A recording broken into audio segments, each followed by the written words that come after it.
have with us right now Roscoe Anderson, who is a graphic designer, senior graphic designer actually at Amazon, and he's going to be answering your all's questions that you submitted to us in the Google Classroom.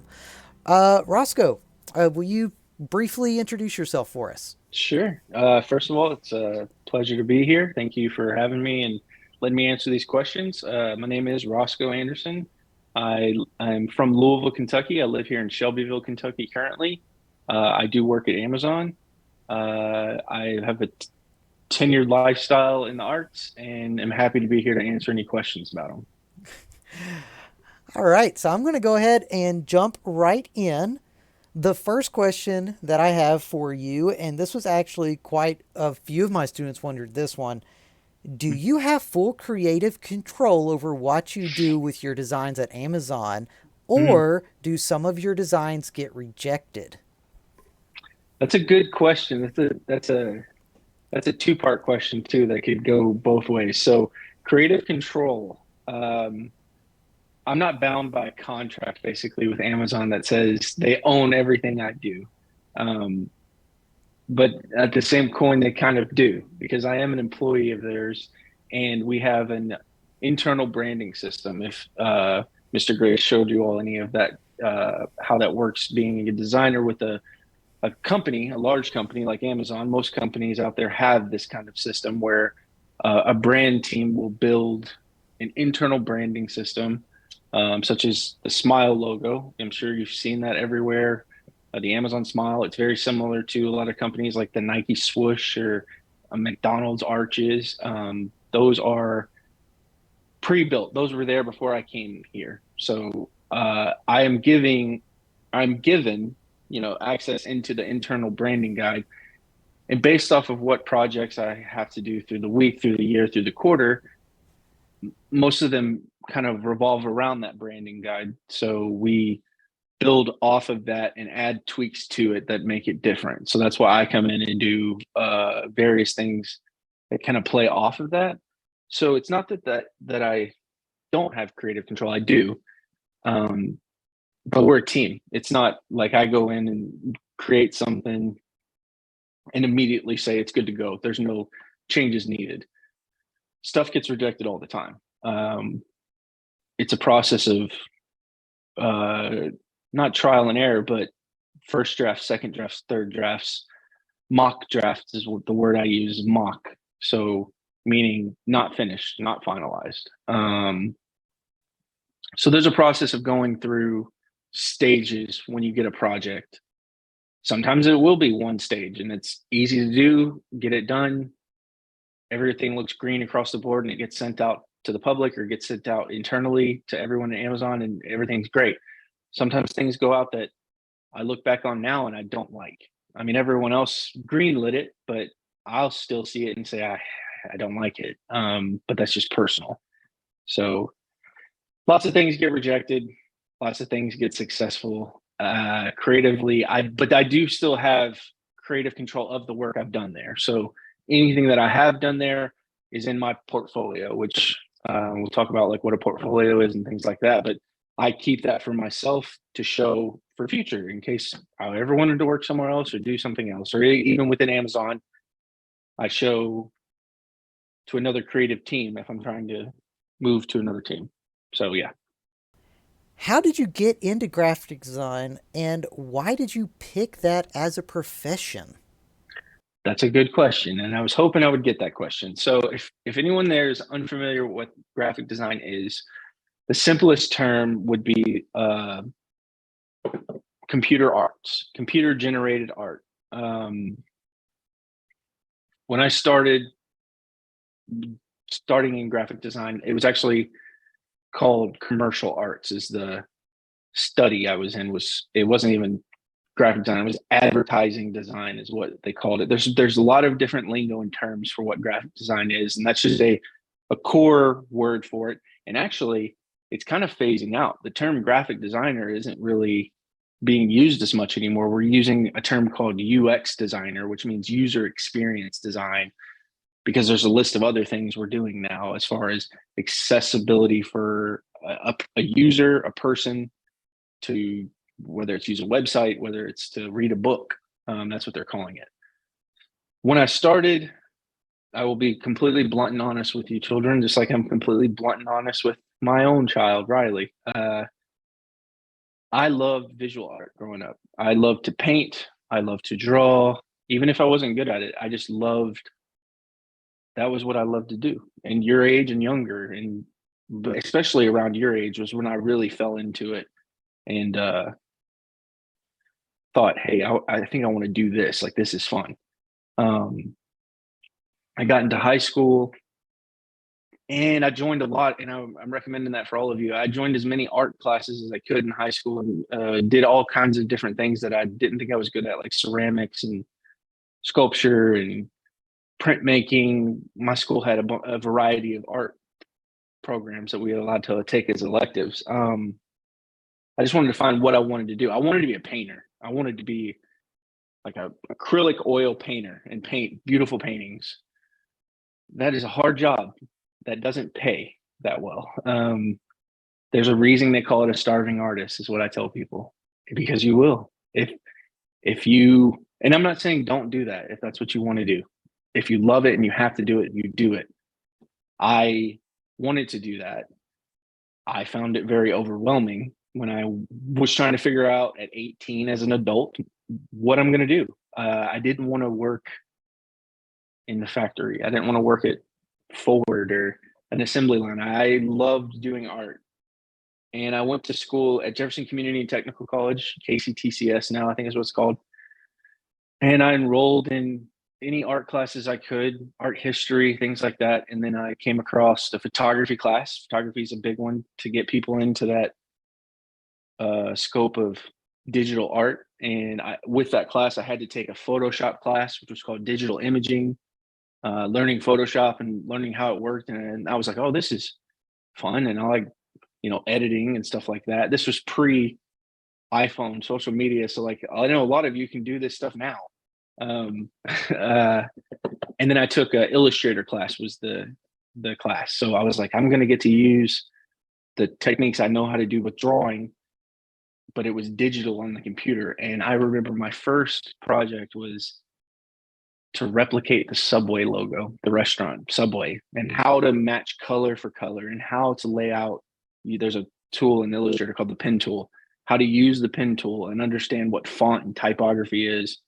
And immediately I just fell in love with it. I was like, okay, this is fun. Like, this was fun being so precise with the computer, whereas drawing a line in a straight line can be difficult without a ruler or anything. The computer was so precision. There was so much precision in the tools, and it was all mouse and me. It didn't start as a graphic designer. I didn't know what I wanted to be. I just knew I wanted to be in the arts, and I knew I also wanted to fund myself as well at the same time.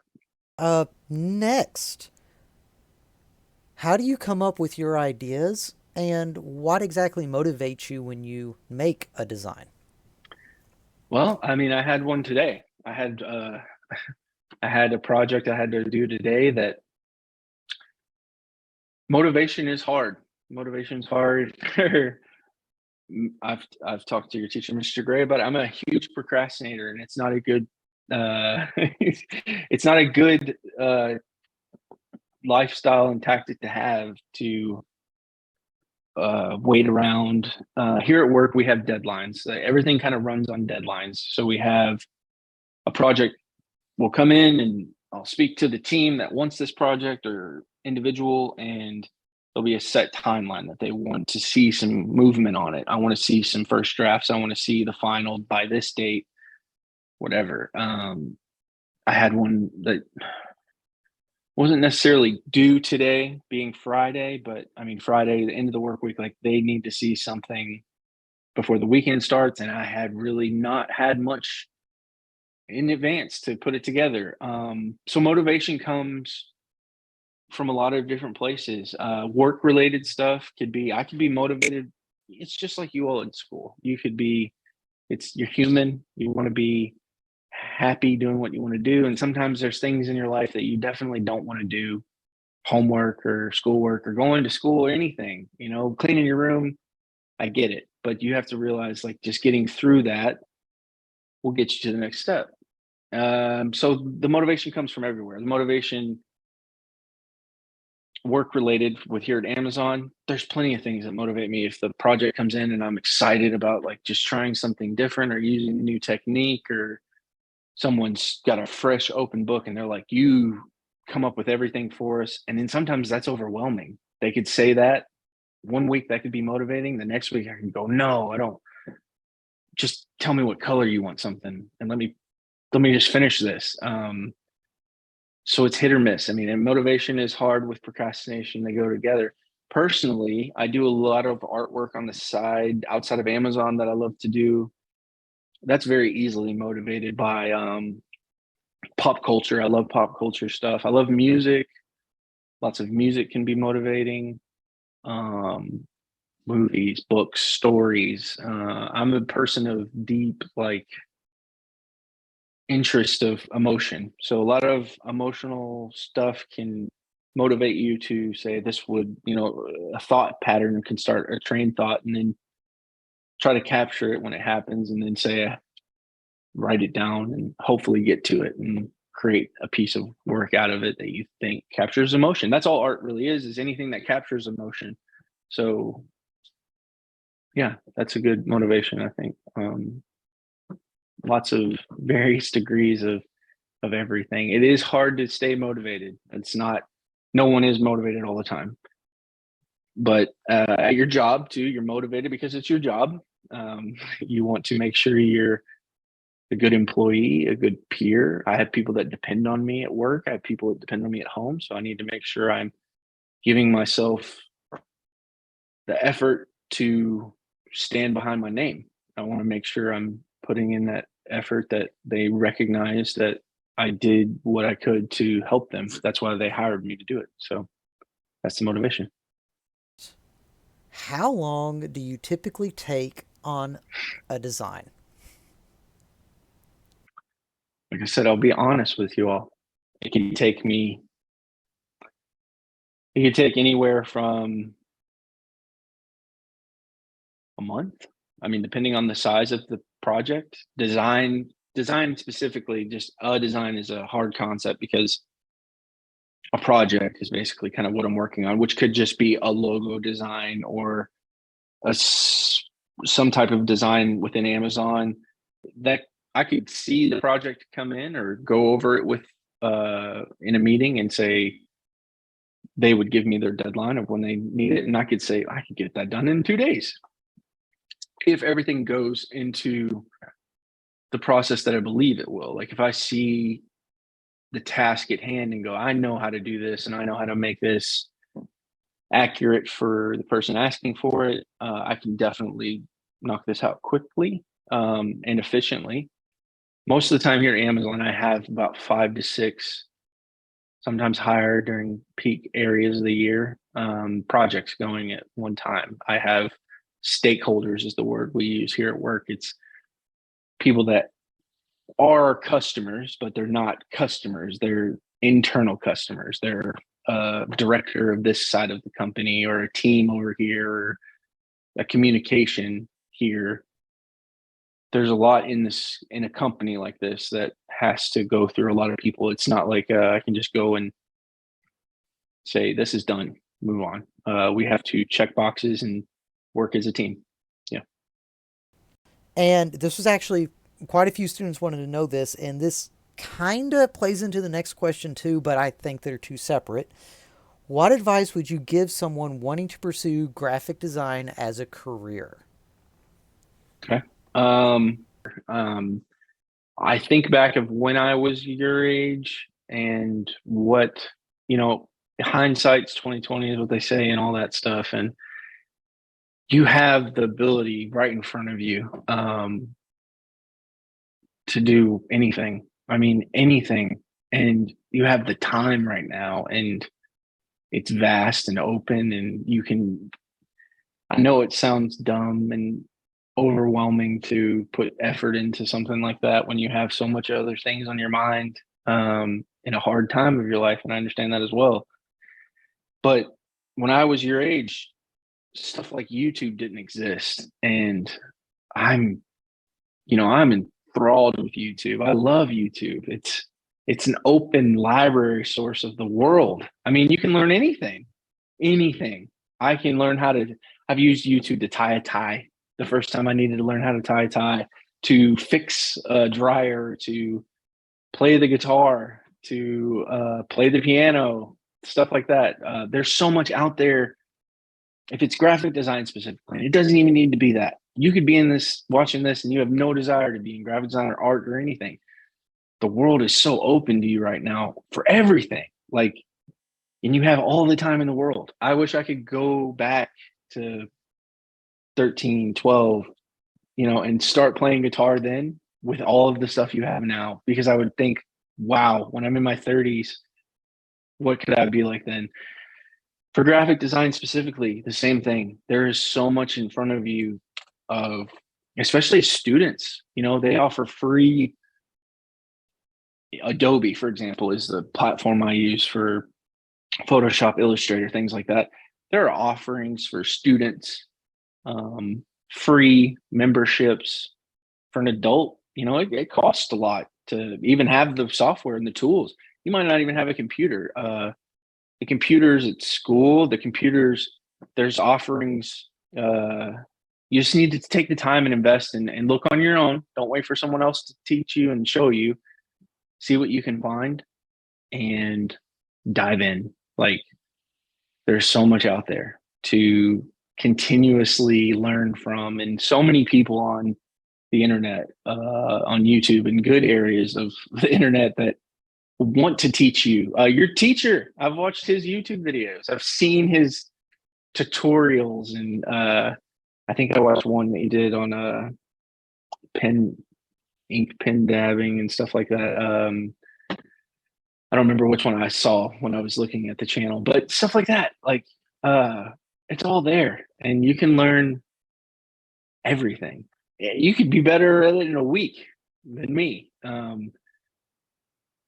Books, and not just YouTube. Books. Like, I spent a lot of time uh, looking at graphic design not manuals, but quarterlies and yearlies that these famous designers will put together, and uh, seeing their work, getting inspiration. That's where you get inspiration from a lot of places, motivation, like we talked about in the previous question, from other people's work. You look at reference, you try to understand the box, and then how to work outside of it on your own and give everything your own flavor and feel to everything. So that's always my main thing with everything in the world, is research it, and you're going to find a lot of free options to learn it. You set a timer for 30 minutes, not even 30. You could do 15 minutes if that doesn't sound too long, and say, I'm just going to spend 15 minutes watching TikToks only about this. If you're already on TikTok, why not just watch graphic design TikToks or playing guitar or anything you're interested in? 15 minutes of just that, or 30 minutes of that every day, 1% is going to add up every day. By the end of the year, you have learned, 365% of something, but more than you did the year before. So manage your time and invest yourself for a little bit of time every day to do that. That's my advice. I want to be an artist, but I'm scared that if I turn it into a job, it won't be fun anymore and it will be a chore. How do you deal with a hobby being your job? That's a good question, because I think anybody could say that about anything. Not just artists. I mean, you could be, I'm trying to think of the most obscure, unique, crazy fun job in the world. A candy eater. Look at, like, if you've ever seen the movie Willy Wonka. I mean, that man had a chocolate factory and dealt with the same issue. Everyone has that same issue. Once you start it as an employment and that's your job, and how do you keep it relative and fun? There's celebrities and, you know, streamers, people that play video games. I love to play video games. We were just talking about that before we started. It can overwhelm you if it becomes your job, because you feel like you have to put in an effort that needs to be quantified and just continuously doing it day after day after day after day could feel mundane or you would get tired of it. But I can tell you that if you love something, it doesn't matter how much you do it. It doesn't grow old on you. You don't walk away from it and just say, okay, well, I'm tired of this. I feel that way about what I do. I can understand. I've done this for close to free. If you include freelance, it's been well over 10 years, but it was,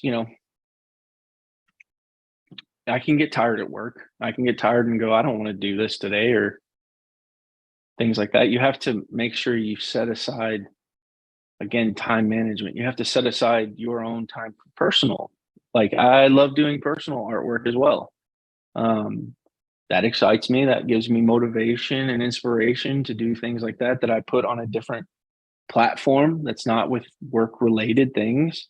I have work related things that I handle with art. I have personal and third party freelance jobs that I enjoy doing, or I have dreams and goals too. It's making sure you constantly are keeping that bucket open to fill for yourself, to make sure you're fulfilling that need of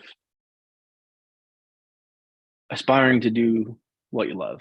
So I don't believe that you'll get tired of it. I really don't. If you know what you want to do and you get somewhere where you love it at first and you're so excited about it, then you'll be fine.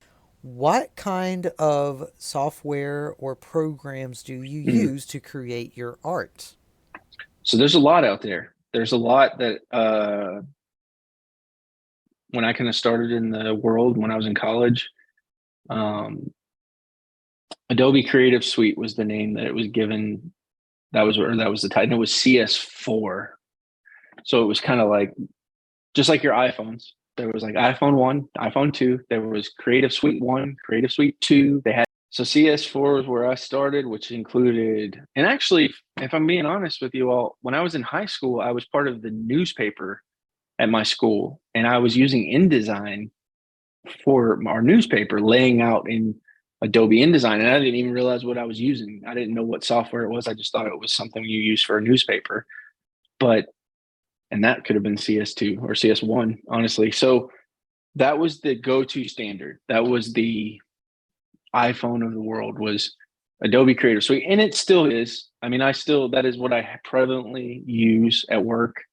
Um, there's Illustrator is what I kind of forte in. Photoshop and Illustrator kind of go hand in hand, but Photoshop has different abilities than Illustrator does. Um, and then there's stuff like Final Cut Pro, there's Adobe Premiere, which is your video editing softwares and things like that. And now the world has created so many extra ones that are right there fighting for the top spot, just like any other company.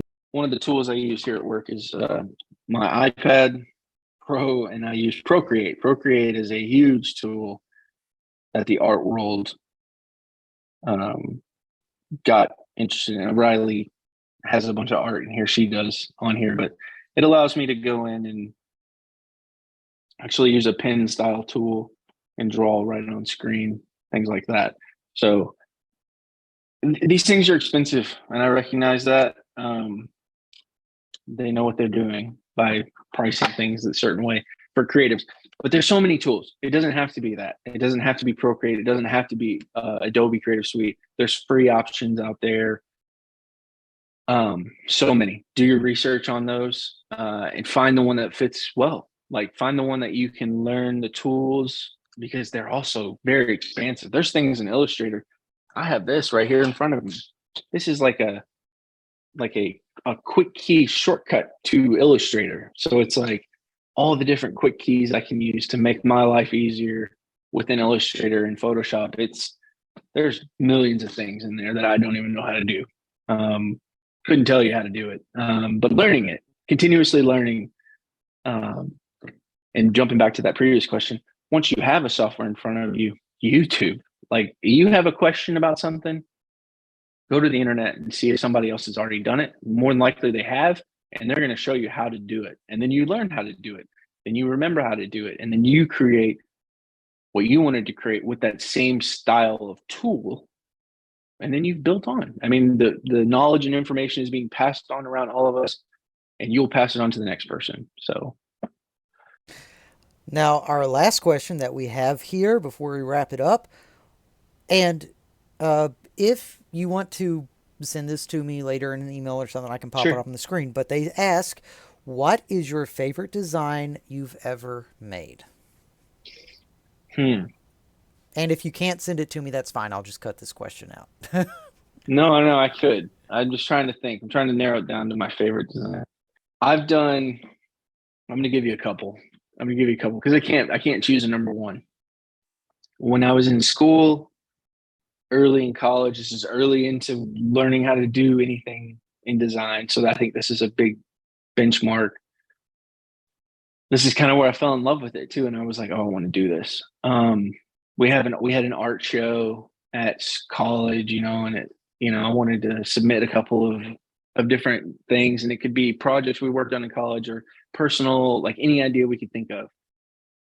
I did a book cover redesign tour in college where one of our projects was take a classic book like The Wizard of Oz or Catcher in the Rye or these, a classic novel, and redesign it with however style you want. If you wanted to have pixel art or you wanted it to be a cartoon, you could just do whatever you wanted. Just redesign it, make the cover, the title, the author, things like that. I chose Moby Dick was the book I chose, and I created, and I'll show it on screen, I'm sure right now. It was so simple, and that's what I loved about it was just a circular loop of a wave. I just made a wave. This is how I did it in graphics or in Illustrator. I pulled up a circle just like you would in paint or in graphic design, had a black circle, just made it a black line instead of a filled circle. Then I put a stroke pattern over that, and it would look like it looked like a wave, just a perfect infinite loop of wave.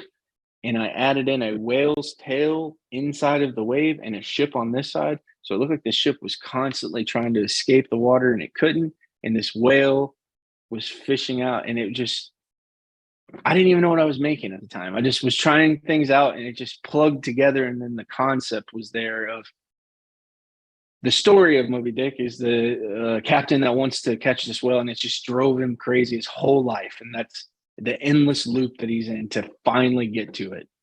And that design, my teacher, my professor I mean, he understood the concept more than I did. I thought I just put something together, and he was like, he kind of just struck gold on it, won first place. That was it. And so I'm you see the stuff behind me. I love football. I love the Green Bay Packers NFL team. I've been a fan since I was young, and I got a call, not a call. I got connected with a player on the team that needed a brand for himself.